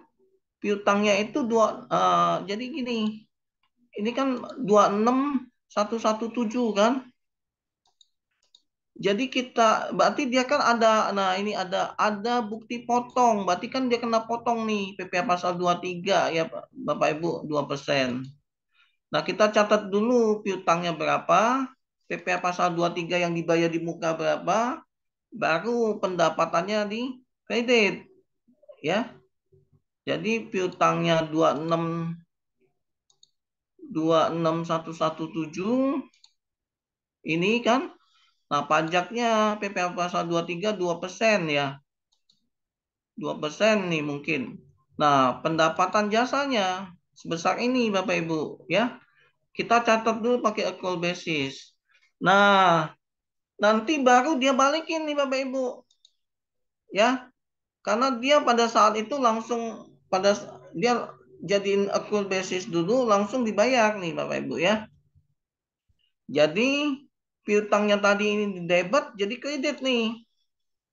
Langsung masuk bank 26 ya. Benar nih ya. Bapak Ibu. Ya, debit masuk. Nah, piutangnya ini nol habis ya. Karena kadang-kadang kalau misalnya tergantung dari staff accountingnya ya Bapak Ibu ya. Dia hanya mencatat ini, tapi dia nggak balikin ini lagi. Jadi piutangnya tuh kadang-kadang semakin lama semakin banyak gitu, seolah-olah perusahaan itu nggak bayar-bayar, padahal salah.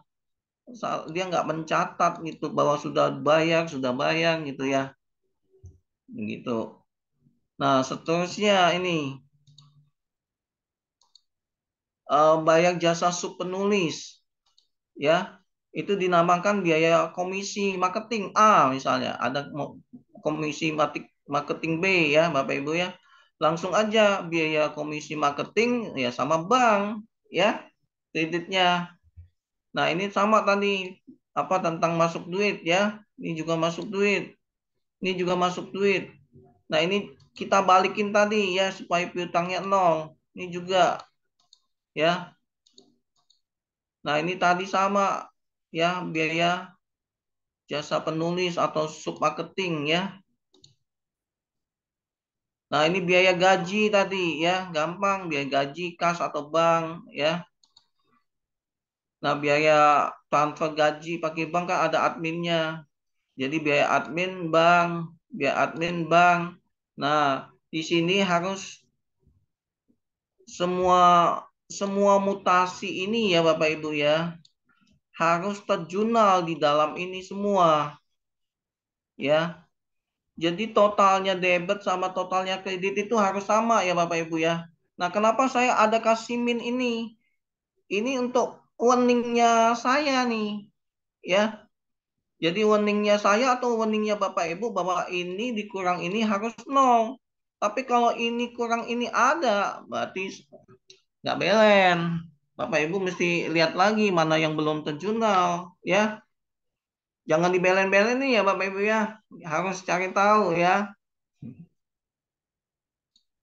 Nah, setelah kita jurnal ini semua, baru masuk buku besar Bapak Ibu ya. Dikelompokkan tuh maksudnya gini nih. Jadi yang bank-bank ini bank sebelah kredit, ini bank sebelah debit, ini bank sebelah kredit, ini bank debit. Jadi ini satu gitu kalau secara Excel ya Bapak Ibu ya. Nih ya. Jadi transaksi debitnya ini 69, kreditnya 19, ya kan? Nah, uang di banknya itu 50 juta sekian ya Bapak Ibu ya.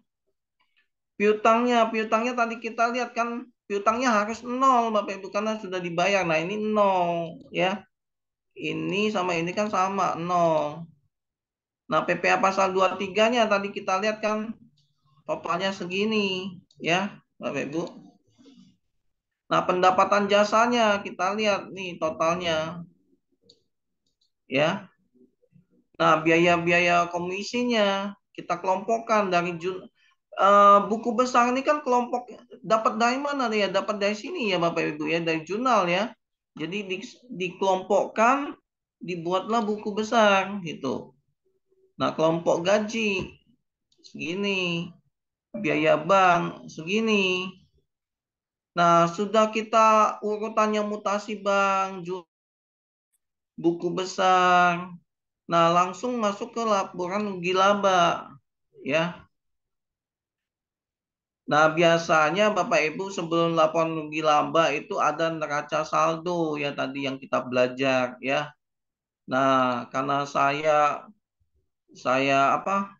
Karena saya sudah tahu tentang neraca saldo, saya langsung aja bablas daripada buang waktu gitu ya Bapak Ibu ya. Sebetulnya neraca saldonya harus masukin dulu di sini. Tapi karena saya sudah 20 tahun ya udah tahu lah beginian ya Bapak Ibu ya. Nah, jadi masukin. pendapatannya. Dapat dari mana? Ya dapat dari buku besar, Bapak Ibu ya. Nih, ya. Tuh, tinggal dikelompok-kelompokin aja Bapak Ibu. Ya. Nih, totalnya biaya berapa?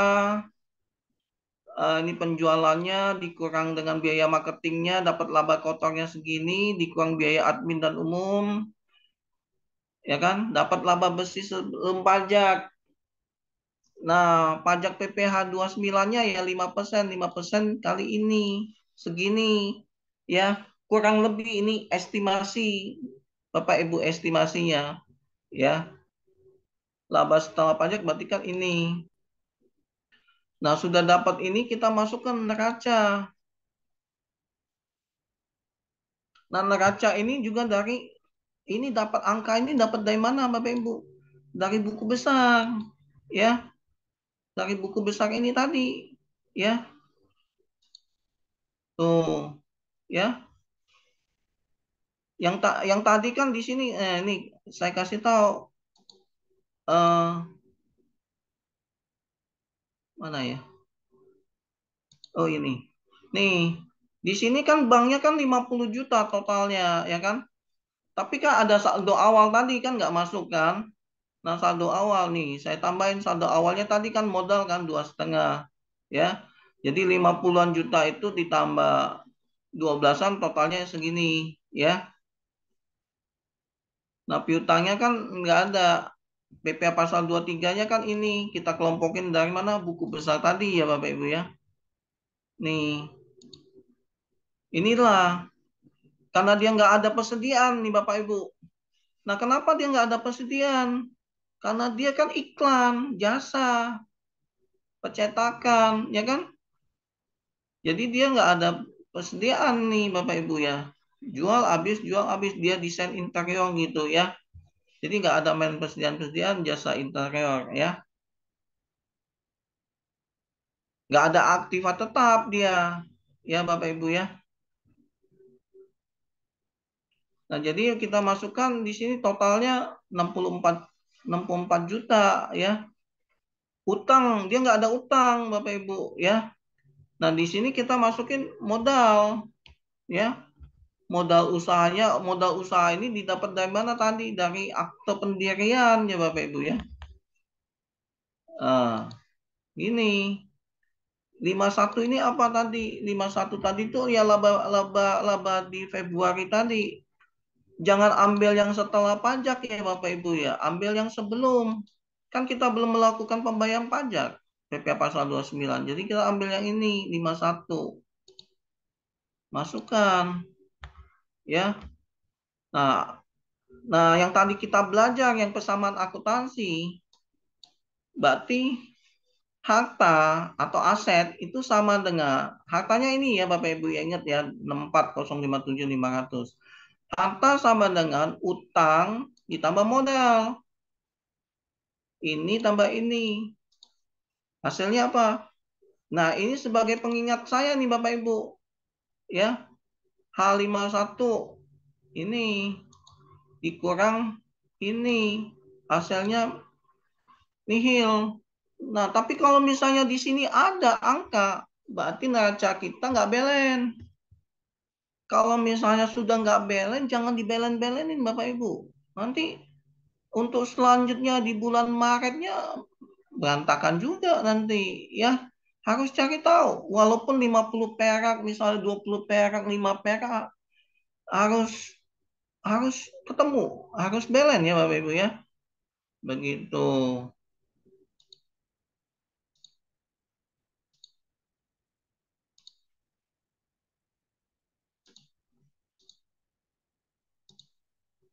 Aduh.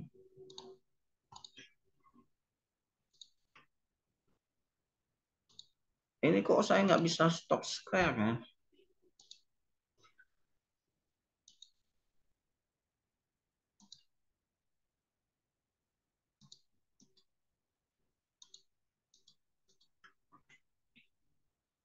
Ya, sampai di sini ada pertanyaan?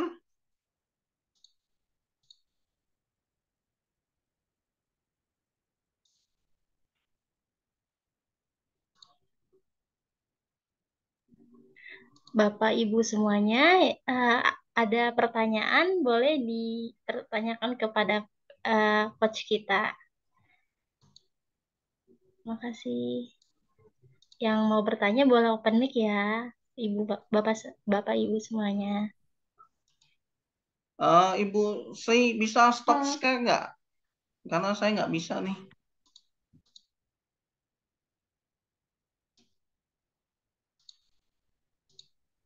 Oh, Bisa nggak? nggak bisa coach, Oh, nggak harus bisa ya. diberhentiin dari situ. Heeh. Ya sudah, nggak apa-apa dah. Ada pertanyaan?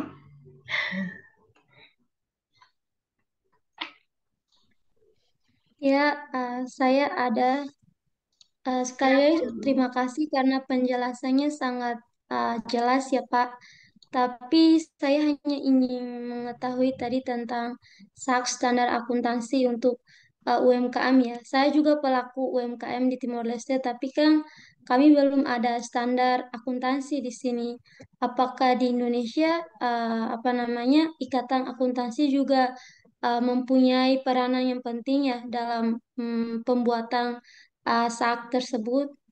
Ya, ini hanya ingin tahu karena di Timor Leste belum ada. Tetapi kalau tentang laporan keuangan yang tadi Bapak jelaskan, menurut saya sangat jelas. Jadi tidak ada pertanyaan tentang laporan keuangan.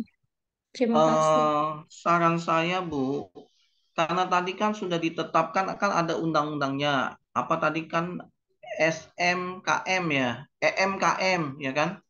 Nah, itu kalau Ibu sebagai pelaku UMKM, biar tadi yang saya bilang itu supaya kita apa lihatnya enak gitu ya, kelihatannya enak. Jadi kita tahu utang kita berapa, piutang kita berapa, stok yang kita barang yang kita jual itu berapa, enak kan? Nah, itu lebih baik ada pencatatan, Bu, daripada kita yang tadi yang saya bilang saya ada kayak semacam beberapa klien mereka mungkin sudah tua nggak mau pusing dengan yang masalah ini ya dia pakai jasa accounting gitu ya kan. Ya, karena misalnya sudah umur 60-an tahun, yang penting kan duit masuk. Yang lain nggak mau tahu dia gitu, Bapak. Nah, tapi salah, ya kan? Nanti sewaktu-waktu kalau misalnya kalau kita mau pinjam uang di bank, laporan keuangan itu penting, Ibu. Karena kalau misalnya nggak ada laporan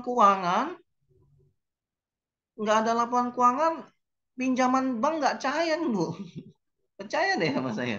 Ya, apalagi bank, bank kan sangat ketat ya Bu ya. Harus minta ini, minta itu, syaratnya panjang gitu. Ya, ya, terima kasih begitu Bu.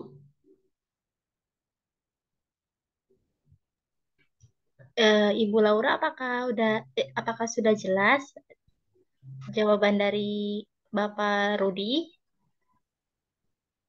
Uh, iya Pak, saya mengerti. Tapi kan apa namanya harus harus ada standar ya kalau untuk Ya, pencatatan tadi yang meskipun. tadi yang saya paparin tadi standarnya ya kan nggak usah pusing-pusing Ibu yang seperti yang tadi yang saya paparin ada kas, ada apa-apa tadi nanti materinya saya bagiin ya. Jadi Ibu tinggal ikutin aja itu Ibu Laura. Itu sudah standar EMKM-nya ya. Baik Pak, terima kasih. Iya.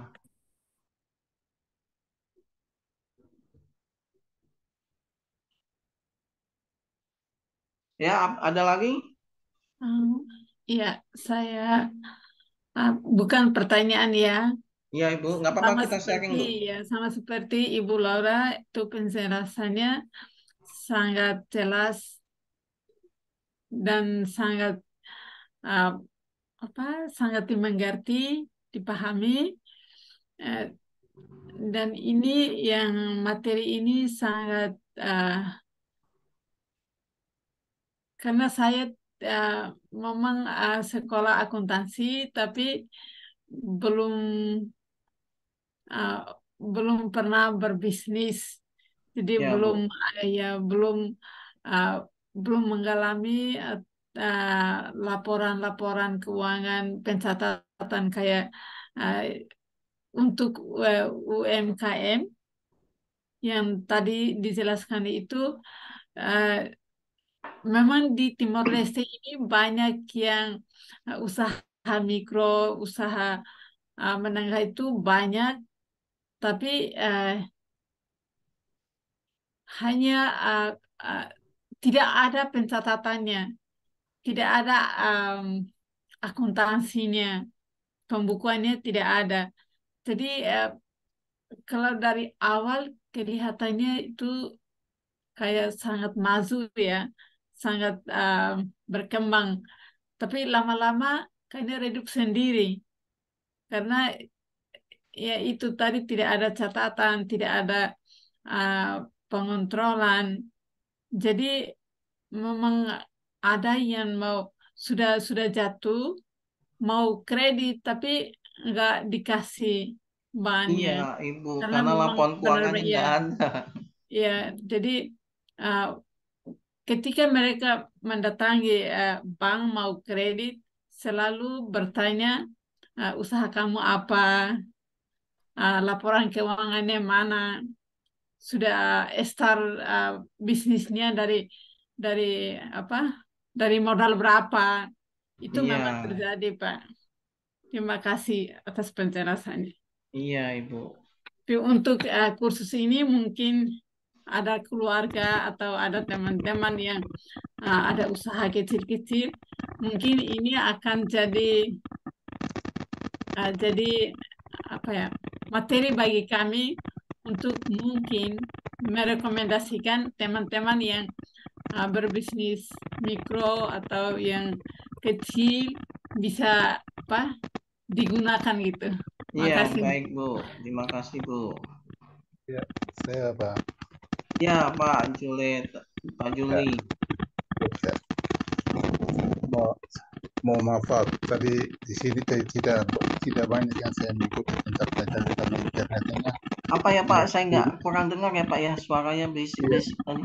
Iya, tadi tidak sempat saya mengikuti pelajaran ini karena internet di Timor Leste naik turun Iya, Pak. tidak bisa mengikuti semuanya Bapak. Tapi saya ada satu itu untuk menjelaskan tentang tadi Bapak berbicara tentang penghasilan bersih dari suatu perusahaan. Apa ya, Pak ya? Saya kurang dengar ya, Pak. Penghasilan bersih. Tadi Bapak berbicara tentang penghasilan bersih. Maaf, Pak. Penghasilan Kurang bersih. dengar, Pak, suaranya. Ya, penghasilan bersih. Ya, penghasilan bersih, Pak. Ya, saya kurang mengerti Pak. Karena tadi ada catatan semua, Bapak jelas misalkan kita ada penghasilan bersih.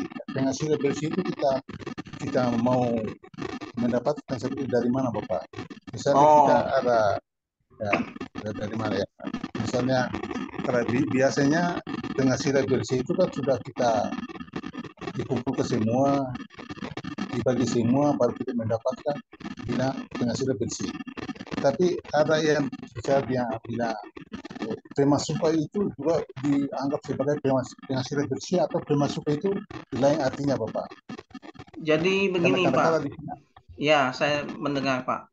Jadi penghasilan bersih harus dibedakan dengan laba bersih ya Pak ya. Jadi penghasilan bersih itu dapatnya dari mana? Nah, misalnya Bapak jualan ke saya nih.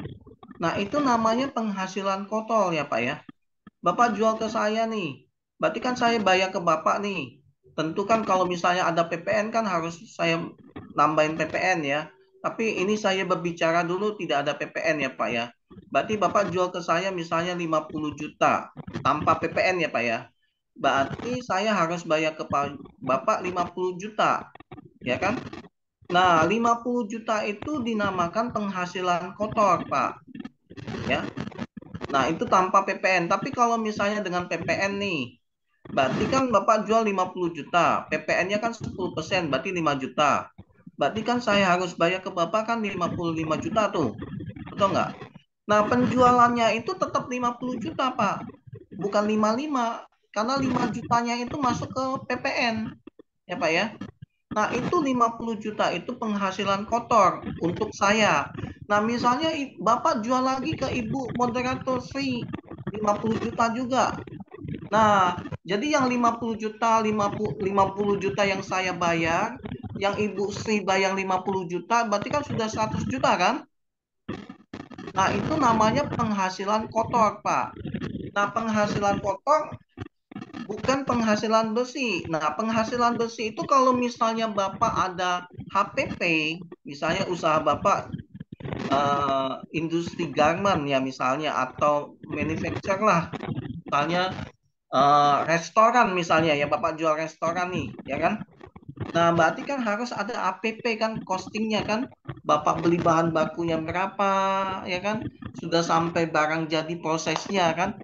Nah, dari bahan baku Bapak olah jadi makanan untuk dijual untuk di restoran. Nah, itu biaya total itu berapa, Pak? Misalnya 30 juta nih. Yang makanan yang Bapak olah dari bahan baku ya, Pak ya. Misalnya tepung apa-apa udah jadi roti nih. Nah, roti itu kan sudah Bapak jual ke saya kan, gitu kan. Nah, proses membuat roti ini misalnya 30 juta nih, Pak, APP-nya. Nah, berarti penghasilan kotor tadi kan sudah dapat saya sama Ibu moderator kan 100 juta kan. Dikurangin yang biaya 30 juta ini pembuatan roti sampai saya bisa makan gitu. Nah, jadi 100 juta dikurang 30 juta dapatlah penghasilan bersih, Pak. Ya. Jadi Contoh jadi tadi yang artinya dia boleh saya scan lagi ya. Ibu itu ya, Ibu moderator ya. Boleh, Coach.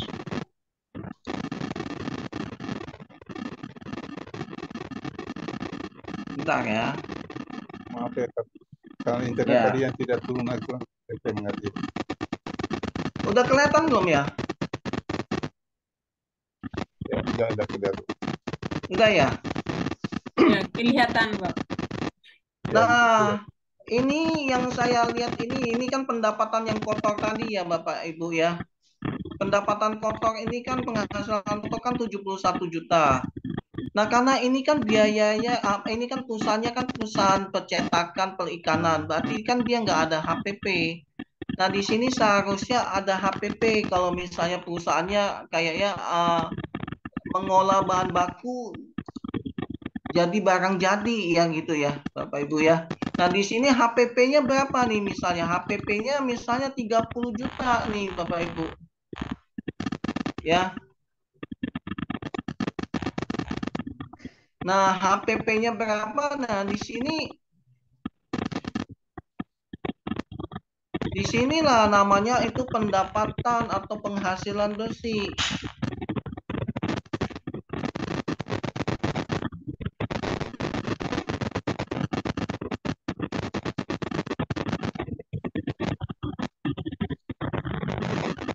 Nah, penghasilan bersih ini dapat dari mana?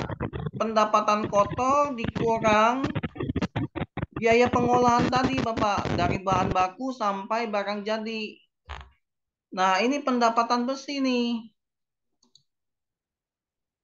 Ya.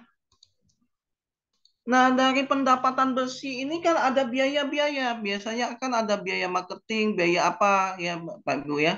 Jadi pendapatan bersih ini atau penghasilan bersih ini dikurang biaya-biaya ini, biaya-biaya marketing, dapatlah itu laba kotor. Berarti ini kurang ini ya Bapak Ibu, dapat ini. Ya. Karena ini kan saya sudah tambahin jadi hasilnya bukan ini lagi ya Bapak Ibu ya. Jadi 41 dikurang 8 juta berarti kan kurang lebih 30-an juta ini ya. Udah jelas ya Pak? Halo Pak? Halo?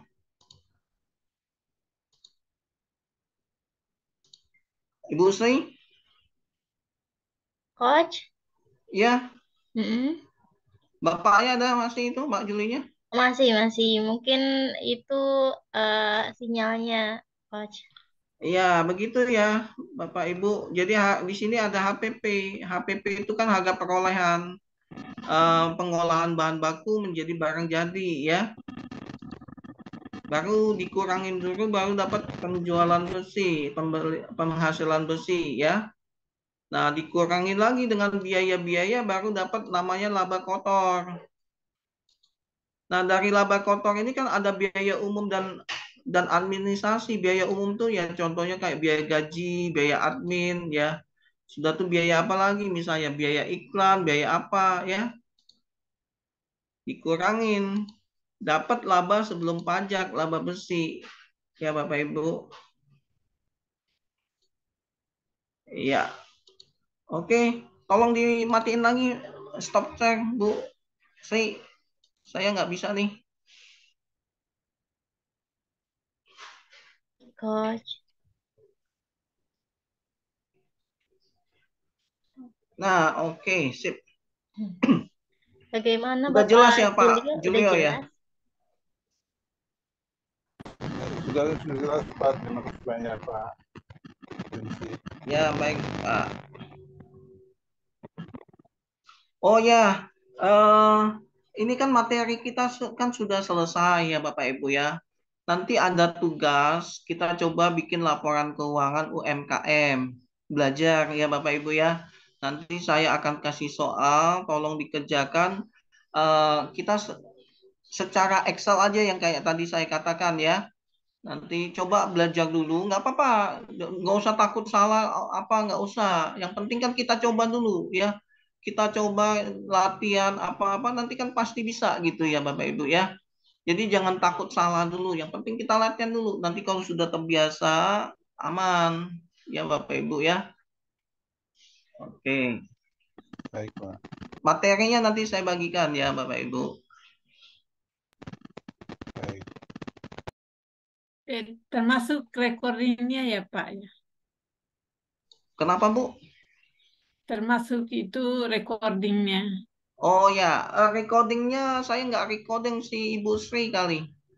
Iya. Baik Ibu, nanti di-share juga recordingnya. Makasih. Ya, Makasih. sama-sama. Coach, untuk tugas di-share di sini atau di grup? Kalau nanti tugas nanti saya di grup. Tapi di grup nanti nanti jawabannya ya Bapak Ibu ya japri ke saya masing-masing ya Bapak Ibu ya. Ada kan di WA saya di grup ya. Nanti japri sama saya masing-masing. Nanti jangan takut salah.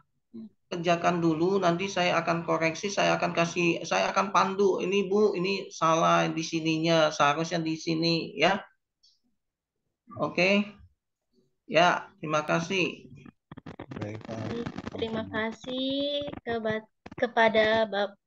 kepada Coach Rudi Budiatmaja atas pemaparan pelatihan Certified Financial Report pada malam hari ini. Sebelum penutupan, mari kita foto bersama ya, Coach. Ya. Coach, foto pertama. ya, Coach bisa di screenshot dari sana, Coach. Soalnya lagi. Oke, saya screenshot dari sini ya. Senyum. Tapi modelnya bentuknya kayak ini ya. Iya. Bentar.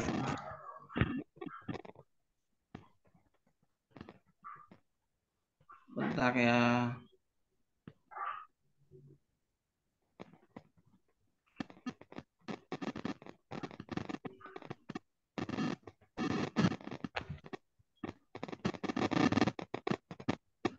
Oke, sudah, Bu. Baik, terima kasih. Ibu Lauranya kemana ya? Ini ada. Lupa. Ibu satunya tuh, ibu itunya tidak terlihat ya, Coach. Kayaknya keluar. Nggak tahu, saya coba keluar ya. Tapi tadi ikut dia kan? Iya. Ya udah nanti Ibu sih bilang aja nanti kalau Mas Andre tanya mereka tadi ikut ya. Lengkap ya. Oke. Baik. Terima kasih banyak kepada Coach atas pemaparannya. Terima kasih juga untuk Bapak Ibu semua yang hadir pada malam hari ini. Malam juga sudah semakin malam. Mari kita tutup acara ini dengan hamdalah. Alhamdulillah. Alhamdulillah. Wabillahi taufiq wal hidayah. Wassalamualaikum warahmatullahi wabarakatuh. Terima kasih Bapak Ibu semuanya. Terima kasih. Izin Liv ya. Ya, sampai jumpa di grup ya Bapak Ibu semuanya. Dadah.